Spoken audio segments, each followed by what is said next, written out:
Useassa köyhässä perheessä syödään aamun ja illoin puuroa tai pelkkää leipää, koska muuhun ei oikein rahat riitä.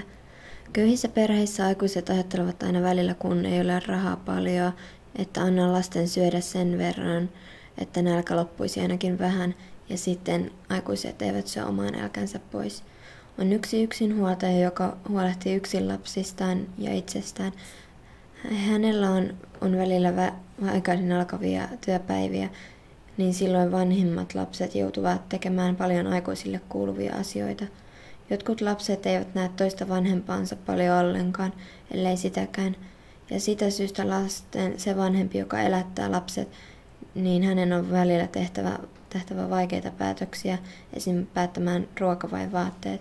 Köyhyys aiheuttaa sen, että on halvat puhelimet, josta lasten koulukaverit saisivat oivan kiusaamisen aiheen. Köyhänä ei pääse joka vuosi vaikka Kanarialle tai muualle, edes Ruotsin risteilylle. Köyhänä sekä aikuisilla että lapsilla ei ole kaikkea kallista sekä hienoa tavaraa. Köyhyydessä pelottaa, että jos rahat loppuvat kesken, ja se, että joutuu kiusatuksi tai naurunalaiseksi. Kaikki eivät saa hienoja ja kalliita lahjoja jouluna tai syntymäpäivänä vain siksi, ettei ole varaa. Ja se pelottaa myös, että jos äidiltä tai isältä loppuisi voimat, eivätkä he pystyisi hoitamaan lapsiaan. Mutta kaikesta huolimatta minä ja minun sisarukseni saavat äidiltäni tarpeeksi hoivaa ja rakkautta, ja minun äitini on todella ylpeä meistä.